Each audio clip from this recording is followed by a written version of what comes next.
Estaba diciendo, doctor Rico, que usted nos está representando muy bien en toda Latinoamérica porque es el presidente de la Sociedad Latinoamericana de Nefrología e Hipertensión Arterial, primera vez que un colombiano está en eso, y esa fue la razón por la cual tuvo que no poder venir aquí en forma presencial, pero lo tenemos desde Paraguay. Y aquí tenemos al doctor Uribe y al doctor Carlos Mario. Entonces, hay algunas preguntas del público que han pasado por el chat y otras que yo les voy a hacer a ellos. Una de las preguntas del público es sobre la hiperfiltración.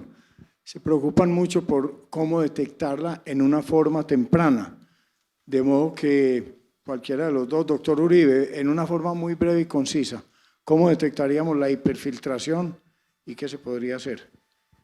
A ver, lo que pasa es que hablar de hiperfiltración es una tasa de filtración glomerular por encima de 120. En las fórmulas que habitualmente utilizamos de estimación Crocov-Gold por norma o ya CKID-EPI o MDRD, posiblemente nosotros no lo identifiquemos. Yo creo que para ver esa hiperfiltración inicial en el paciente diabético en particular, yo creo que lo más importante es ver cómo es el cambio de la creatinina a través del tiempo y ver cómo la creatinina puede ir incrementándose. Recuerden que para que el paciente incremente la creatinina tiene que perder el 50% de la tasa de filtración glomerular.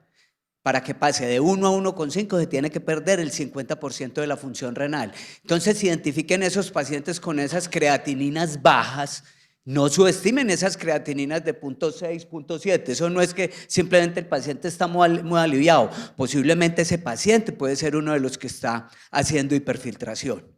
En esto es más de sospecha, identificación y de seguimiento, porque posiblemente no vamos a ver muchas hiperfiltraciones realmente en el seguimiento de nuestros pacientes. Bueno, de las tres conferencias detecto que hay una similitud, es la inercia terapéutica. Nos da mucho miedo el tratamiento temprano y siempre esperamos mucho. Entonces a los tres les voy a preguntar lo siguiente: ¿cuándo debemos iniciar qué? Primero porque hay medicamentos muy nuevos que ya van a entrar al mercado y no sabemos cómo se van a usar y dónde van a quedar, específicamente el finerenone. Segundo, porque muchas veces estamos dejando para estadios más tardíos el uso de los SGLT2, empagliflozina, pagliflozina en especial. Y tercero, las insulinas. Lo que el doctor decía, tenemos 12 semanas para que no haya memoria metabólica y no la estamos usando a tiempo. Entonces, si ustedes ven de las tres conferencias y lo que dijo el doctor Rico, estamos quedándonos con miedo y con mucha inercia. Y miren que en todos los simposios que vamos nos hablan de la inercia y creo que seguimos con una inercia espectacular todos. Entonces, quiero que cada uno me diga en una forma muy breve y concisa cómo evitar esta inercia y cuáles serían ustedes las recomendaciones muy puntuales. Adelante, doctor.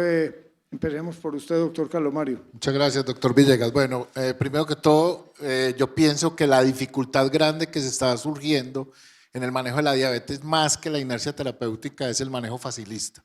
No estamos haciendo un diagnóstico oportuno, no estamos haciendo un seguimiento adecuado, y no estamos haciendo un encasillamiento, una individualización de los pacientes. Entonces, lo primero que hay que hacer es tener claridad diagnóstica, saber con qué pacientes estamos, entender que hay medicamentos que pueden entrar y salir del tratamiento de los pacientes, como es la insulina en el caso de la diabetes tipo 2 y glucotoxicidad o lipotoxicidad, que usted lo puede poner y una vez logre las metas, devolverse, retirarla y seguir con estos nuevos medicamentos, que hay principios fisiológicos que hemos olvidado, como la preservación de la célula beta, y que ya nos están mostrando estudios pivotales grandes que estos nuevos medicamentos necesitan por lo menos un 15 o 20% de sustrato de célula beta para poder ejercer su efecto, sobre todo los ISGLT2 y los GLP-1.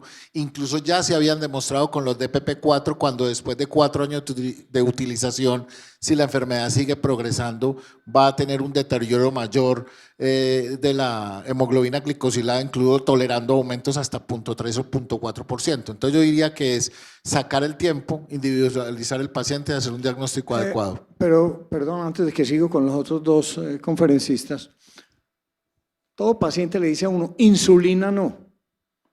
deme lo que sea menos insulina. Y usted habló de insulinas y da la importancia que tienen las insulinas, pero no sé si el efecto de tanto estudio, tanto comercio o que los médicos somos muy esnovistas y queremos siempre todo lo nuevo y se nos olvida la importancia de lo viejo, y como la insulina lleva 100 años, pues pensamos que no es importante. ¿Cómo rescatar la insulina y dónde meterla ahí y qué tan temprano meterla? Muy específico, doctor. Doctor, lo que pasa es que la insulina es un medicamento que es de alto riesgo, ¿cierto? Es un medicamento que exige cuidado y control. Yo no puedo ponerle insulina a un paciente y volver en 3 meses o 6 meses a verlo, porque no vamos a lograr lo que estamos buscando. O encontramos el efecto de la hipoglicemia o no nos ayuda esas 12 semanas de oro que tenemos para encontrar las metas que estamos buscando y se nos van a perpetuar durante 2 meses. Yo pienso que lo más importante es devolverle al médico o al que tenga la capacidad del control de los pacientes, que pueda hacer un manejo adecuado, la titulación y la observación de ese paciente, con programas de complemento, como son los programas de PIP, que deben tener una parte metabólica donde hayan enfermeras que por lo menos cada 3 días estén revisando los pacientes sus glicemias y sus resultados para poderlo hacer. Doctor Carlos Mario, pero nunca a usted ni a ninguno de médicos especialistas nos van a llegar en las primeras 12 semanas. Le va a llegar siempre al médico de atención primaria. No es que nos lleguen las primeras 12 semanas de la enfermedad, es que eso es un Bien. error de la interpretación del artículo. Entonces, dígalo claro. Entonces, lo que nosotros necesitamos es que una vez nos llegue el paciente y detectemos fenómenos de glicotoxicidad o lipotoxicidad, nosotros una vez tomamos la decisión de insulinizar al paciente con cualquiera de las insulinas. Incluso si ustedes miran las guías ADA, todavía aparece la insulina NPH como una alternativa terapéutica por el costo. Usted lo que debe garantizar es que ese paciente en esas 12 semanas tenga un seguimiento adecuado por un programa de control metabólico donde se le estén revisando las glicemias y las metas que nos hemos trazado.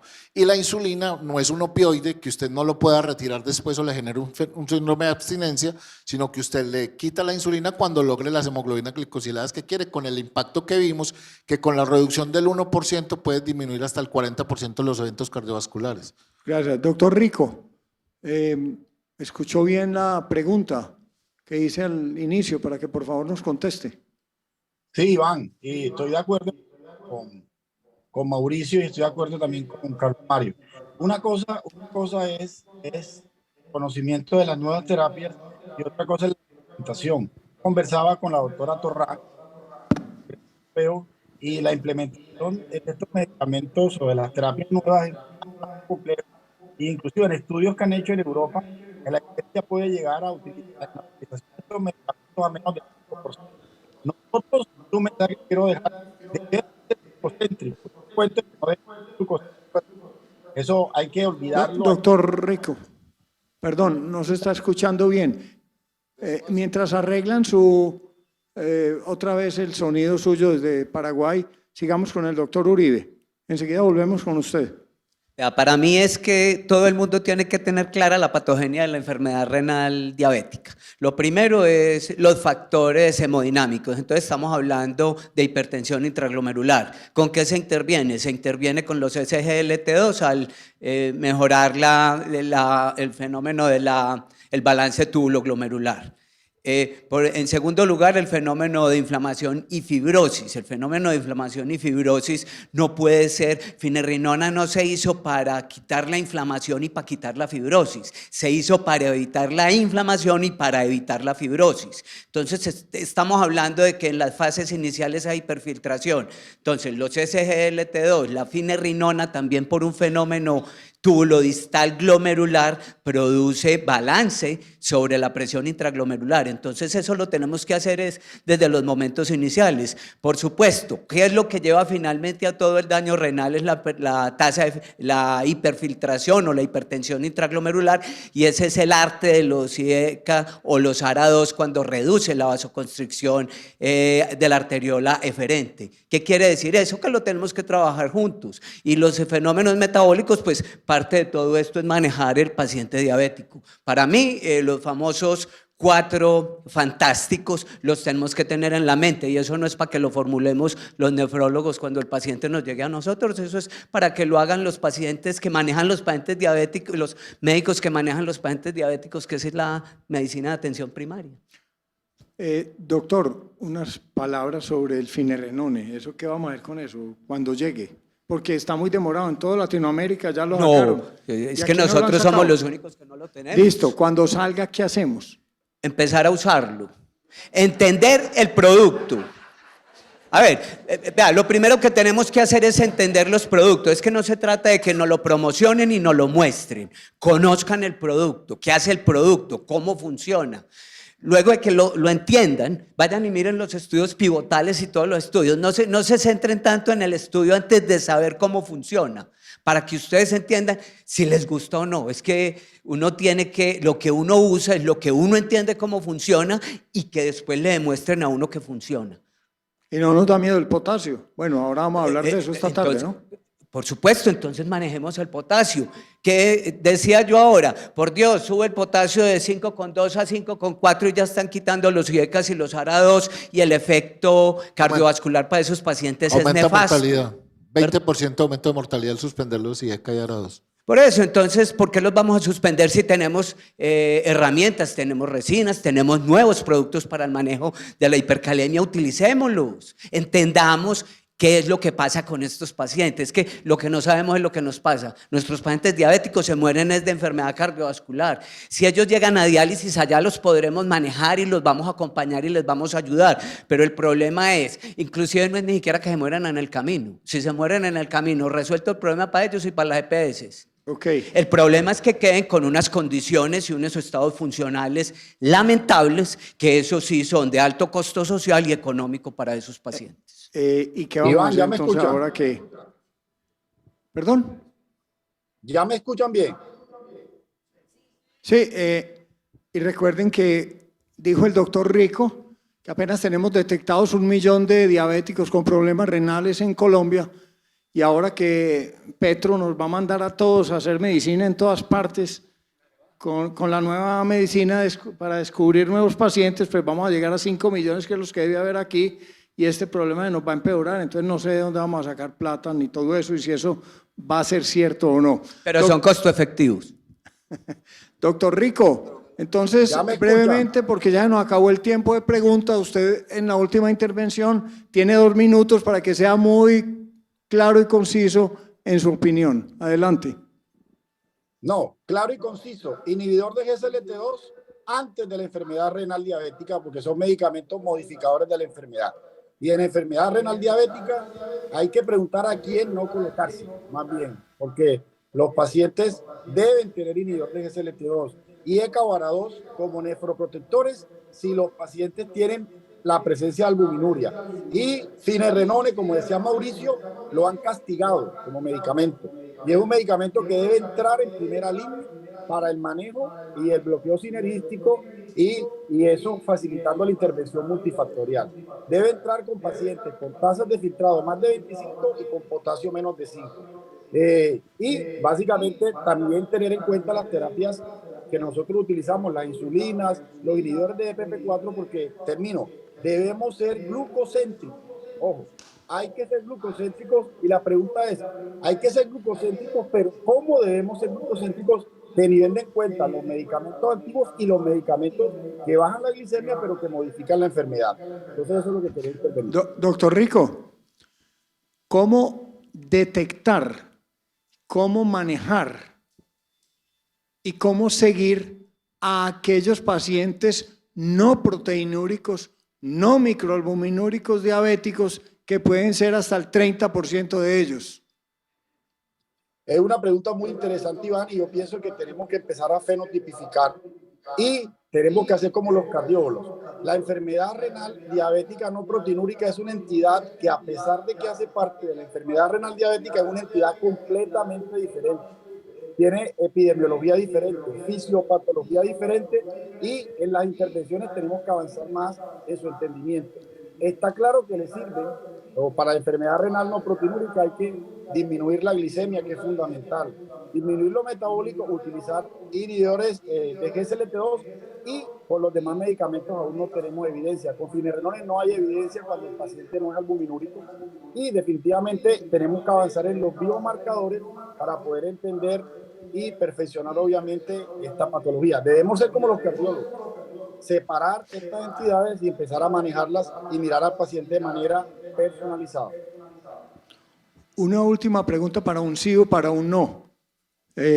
Doctor Carlos y doctor Uribe, veo que se están prescribiendo muchos ISGLT2 en pacientes en diálisis y muchos de ellos son anúricos y finalmente eso depende mucho, en parte uno de los beneficios, que el paciente esté orinando y que esté botando azúcar, es uno de los beneficios. ¿Usted lo usaría en diálisis aunque se supone que no está autorizado? Yo creo que sí. Usted sí cree. ¿Y usted, doctor Carlos Mario? No.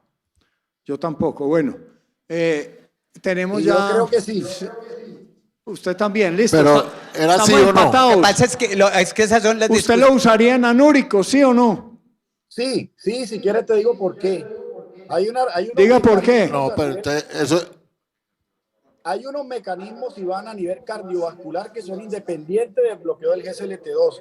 Hay inhibición de la mTOR, hay inhibición del GLUT1 y GLUT4 que interfieren en la parte cardiovascular y nuestros pacientes se mueren de enfermedad cardiovascular. Vienen Sí. cuatro estudios en diálisis, en hemodiálisis y en diálisis peritoneal, y van a documentar lo que ya se ha conocido en los subanálisis, y estos medicamentos van a tener cabida en pacientes en diálisis. Ese es mi concepto. Es lo mismo que la espironolactona, que uno la pudiera usar en diálisis, incluso en anúricos por mecanismos distintos, algo urinario. No, y adicionalmente tienen actividad en otras bombas de sodio diferentes a la SGLT2. Pero ojo, y eso es lo eso- que es que no, acuérdese que más importante que no es solo el riñón, es toda la situación Sí, cardiovascular. pero esto es offline. Ojo, esto es offline, eso no está autorizado. Por eso, o sea, por eso la No respuesta... está autorizado. Por eso la respuesta no. O sea, también no. entendemos los efectos pleiotrópicos y yo creería que en un futuro podría ser la realidad, pero en este momento tenemos que ser legales, no se puede usar.